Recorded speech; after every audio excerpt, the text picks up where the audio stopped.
loves me beautiful. Like, I realized I washed my set list off my hand, so I can't remember the order I was going to do this. I've been nervous like all day, so thank you so much for coming out. Like, it's weird when it's just like about you, so this is a little much. But this last year of my life has been like this never stopping roller coaster. Like, and if anybody knows me, I don't like roller coasters. I get nauseous, I get headaches, like it makes me ill physically. And so, like, literally this last year has been that. And I'm not going to say it's all good or bad. You know how you get like go up the roller coaster and that's like the good part, and then you fall off and you're going to die and your stomach drops, and like that's the bad part for me. And so about a year ago, I ended a relationship after 4 years with someone that I thought was my forever, but we were just at different places in life. And I wrote this poem about that, and it's called Tears. And just when I thought it couldn't get any worse, she showed up at my doorstep with a dozen roses and a fistful of tears, spewing apologies faster than I knew what to do with, and all I could manage to say was, "I'm sorry. This isn't working for me." I never meant to hurt her. I never meant to make her cry, but I could no longer sacrifice myself for this relationship to thrive. Inside, I was a mere corpse, a walking shell of death, because too often I'd allowed myself to die for the sake of us. I was so tired. Tired of the simple things that I was trying to convey in the simplest of words still being misread. I wanted to say, "Let's work it out." I wanted to say, "I love you so much." But I can't, because I'm tired. And at the end of that day, she left, leaving those roses on my doorstep and leaving her tears on my shirt as she hugged me one last time. Yeah!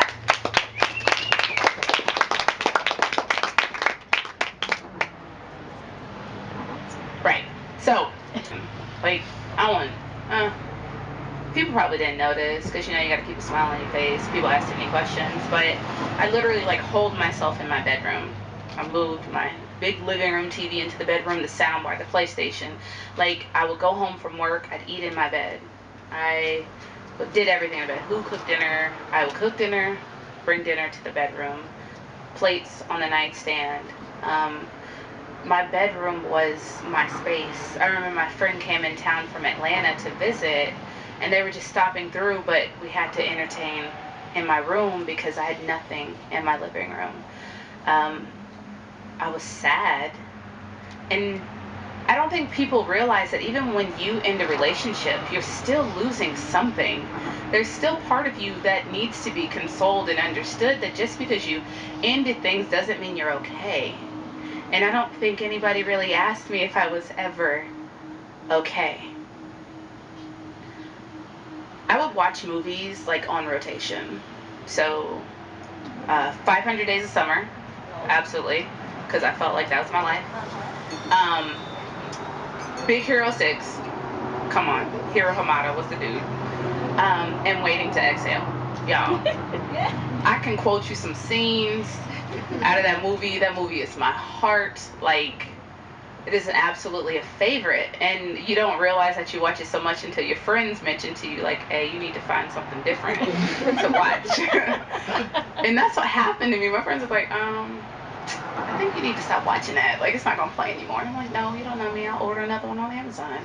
So, I wrote this poem about waiting to exhale. It's called Waiting to Exhale, of course. Ooh, fancy. Very original. So, here's this one.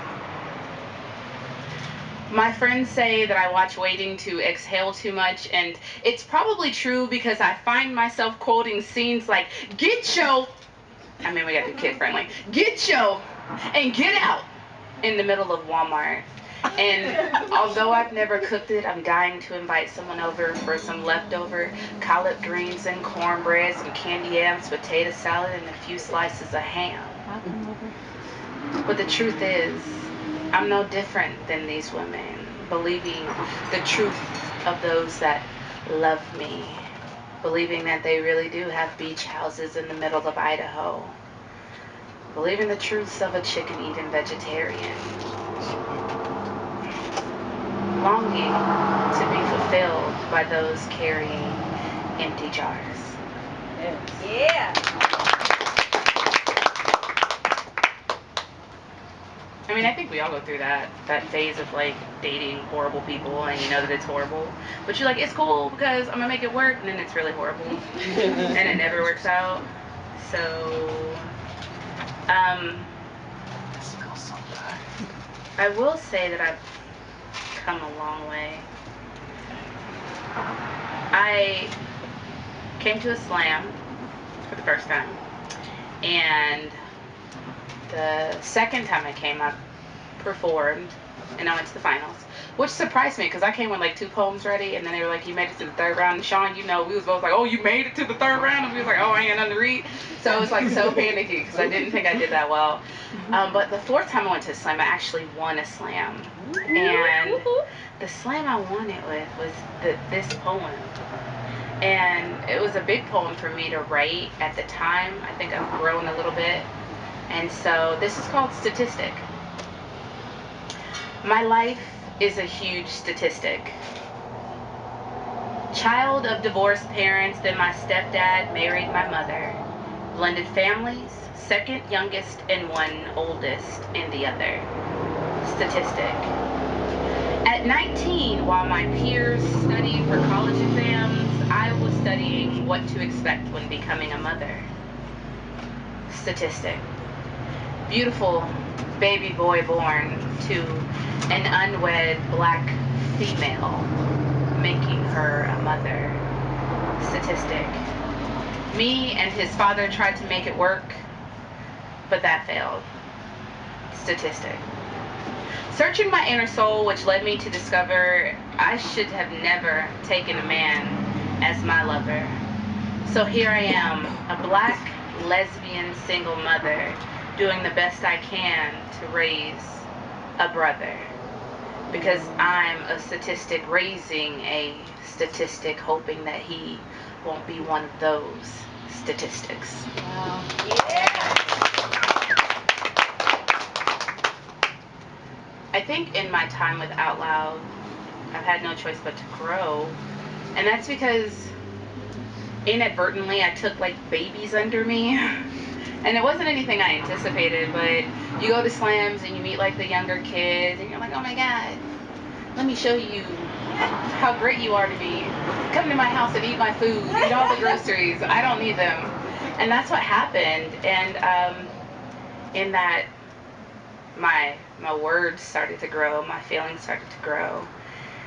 And then I started to like look into me. I wanted to know about my people, my ancestors, like what is it about us that I don't know about, you know? And so, man, Ancestry.com, okay, it might seem like a con, y'all, but it's got some information, and you will be like mind blown at some of the things that you find on there. And so, a lot of where this next piece came from, and even though they're not biologically my babies, they're my babies. My babies, they went to college, and of course you're always taking new babies in. And I got my own 10-year-old, he'll be 11 in like 12 days or something. So, that's where this, I'm looking at my set list. Okay, yeah. That's where this next one came from, so. My last name is sewn into the bones of the woman I am becoming. My people chose a last name based upon something they knew all too familiar. They harvested this land that I walk on, they are buried beneath my toes. There are days where I am so tired that I can barely stand. My knees ache and I hurt in places like the inside of my flat feet where my arches would be if I had them. I carry the weight of their souls. Their stories run through my veins. My palm creases have known long and hot days' work. Calluses formed on bloody fingertips. The same fingertips and hands that soothe and console children who have been taken from their mothers. I am their mother now. I am their root. I am the root. I am Maya Cotton.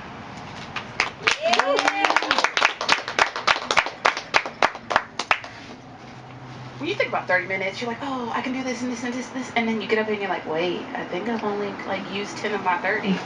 Wow. Let me pace myself. So I will talk slow. No, I can't even do that if I wanted to. Don't do that first. I'll be whatever person I want to be up here because I got 30 minutes to be that. Yeah. Do that. Oh, okay.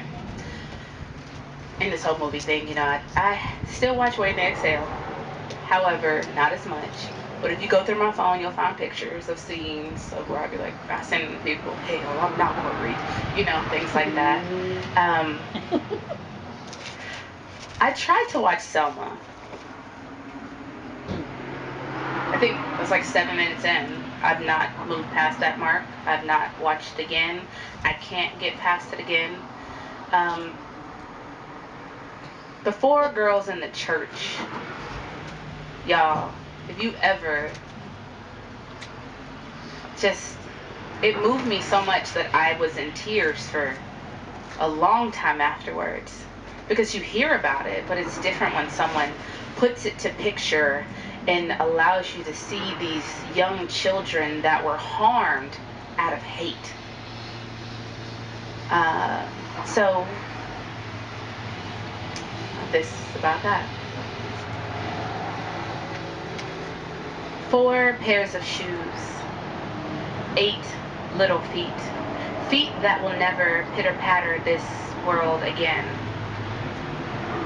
Sunday slippers often paired with your favorite church dress. Ruffled ends on socks that touch the bottoms of still forming tibia. Slipped into Sunday slippers with their Sunday's best in one of the safest places, so they say. 8 feet, pranced downstairs, ruffled socks touching 8 ankles. And in one moment, 4 hearts stop beating. 8 shoes become nothing but lost in the rubble of where their 8 feet once stood. 4 pairs of shoes never to be worn again, 4 hearts never to beat again. Memories left in the disaster in one of the safest places, a church. Or so they say.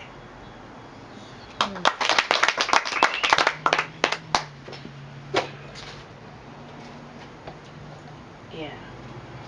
Yeah. Right. I love you too, Sam. You guys really don't know what you mean to me. Like, this poetry, like, it's really great. And, like, we do things together. Like, me and Sam and Kim, we rode down to Atlanta and watched the National Poetry Slam. And it was so amazing to see a room full of people that leave their souls on the stage. And you walk away from it. And, like, I guess I always say this, and I say, you never know what your words mean to someone else. Someone who doesn't have a voice or someone whose voice has been taken. So if you have the capability of sharing your work, of sharing your words, do that. Y'all, he is in a Volkswagen beating. I can't.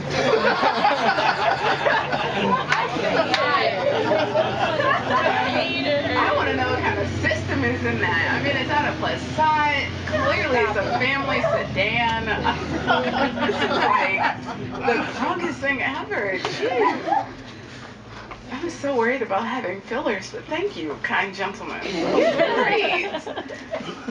But like, you have no idea what the village means. Like, the village is like, it's real, it's huge, and like, they push you and they don't even know they push you. Like, if you get up stage and you spit some stuff, I'm like, oh my god, clearly I need to step my game up today, and we're not going to perform that anytime soon, you know. And Hops Wild, when they were around, because I've heard that they are closing, sad day, they had an open mic every Thursday, and so you had a reason to like write something that you necessarily didn't want to do in the slam, or you wanted to test the waters and see if it was slam worthy yet.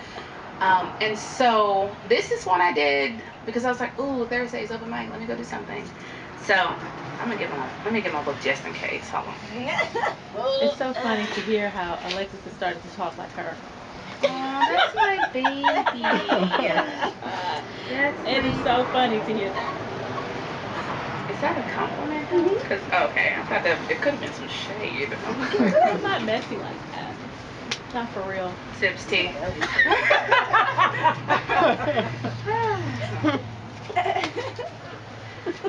Have you ever thought about what you do if you won the lottery? Yeah. And I don't mean like a couple of thousand. I'm talking about the mega millions. Like, okay, because I have a plan. I mean, it's not like a full plan, but it's like I got like 5 steps ready. So, the first thing I do is I call my mom, and as soon as she answers the phone, I'm like, Mama, we made it! And then I'm gonna hang up, because my mother has the capability of holding my secrets the way she does water in cupped hands, loosely.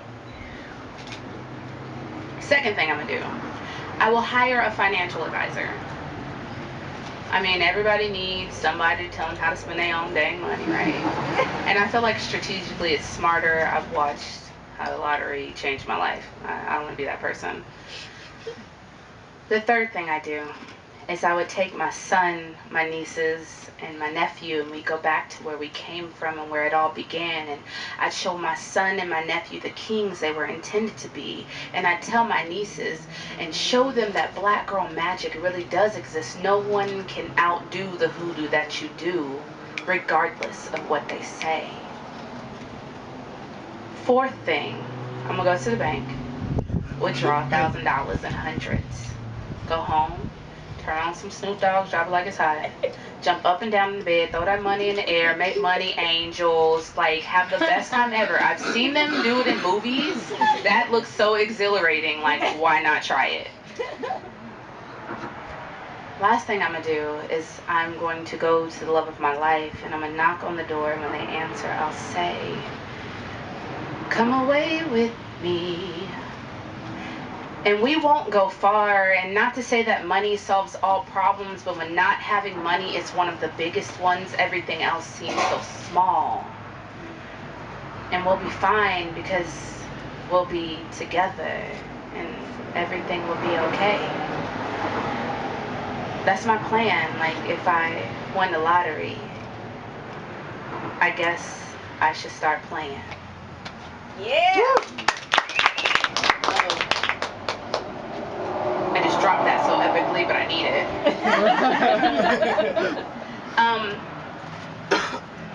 I know it's not like an award show, but I do need to say thank yous. My friend Denise isn't here, but thank you to Denise. Denise called me one day and said, hey, there's a poetry slam, we should go. And it was like 6:15, and I was like, all right. And I hurriedly went home and changed clothes. I picked her up and we went to the first slam. The first time I ever was at Out Loud. And Shay Strickland was hosting, and I was like, that's my best friend. Like, she's going to be my best friend. She don't even know it yet, but she's so amazing. I want her to be my best friend. So thank you to her for even letting me know that this existed, because I had no clue. Thank you to Kimberly Casey. Kimberly Casey pushes Out Loud and fights for Out Loud so hard, and you just don't know what it's like to have a safe space to be with people that receive you, and it's okay. So thank you for all that you do. Thank you for your push. Give it up for Kimberly Basic. Be great. I got it. Don't keep kissing me. You know, I don't do that with, you know, the non-African Americans. We here, though. We here. I'm never going to quit. You should. Stop it. Thank you to Princess and Sam and Kim and Lindsay, and thank you to Sean. Sean, y'all, let me tell y'all about this dude. We've been friends for 12 years, and the minute I said I'm gonna go to a poetry slam and I'm a slam, he was like, all right, when is it? I think he's only missed one. And he's always supported. I want to judge. Put the board down. He's a horrible judge. Great judge. No, he is not. 6.2. Sir, shut up. Put the board down. You don't count.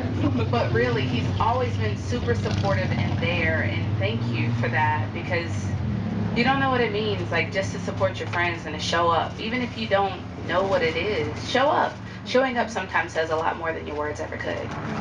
Shout out to Bella for coming. Y'all, I've probably seen Bella, it's been like 10 years. I mean, I ran into her at Mac. She hustled me on some lipstick. But nonetheless, Bunny and I were coworkers for years. I didn't know her, and then she started working in my department, and then we were friends, and then she left us to go be elsewhere and be happy. Come get me. Take me with you. Thank you to everybody that showed up and show out. This last piece, because this is it. This is all. Because this is it. Yeah. This last piece was inspired by TC. I had never heard TC breathe before or spit before. I heard about her. Oh my God. So when I got to the slam that day, they were like, the TC is here. And I'm like, oh, the TC. Yes. It's gonna slam today. Oh my God. I'm like, Infamous. Clearly I'm not signing up, but that's everybody's reaction. So,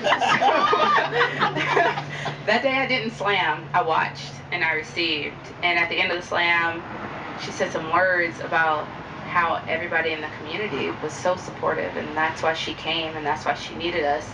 And I left and I wrote this. And I think everybody knows about this. This is audience participation only. It's cool to join me in this. But this is probably one of my favorite pieces. I don't have it memorized because I'm that horrible of a person, but not really. Real quick, hey, if y'all want a bracelet, come get one. They're $3. Thank you. Okay. Support the artist. That's me.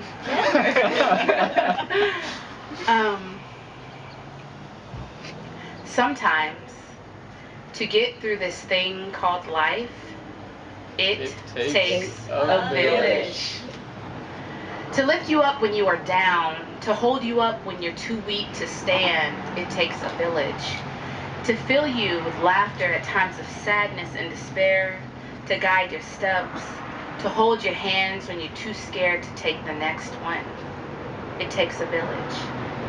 To get through your tough days and rejoice in your good days, to see past the smile on our faces and know that we are in agonizing pain internally.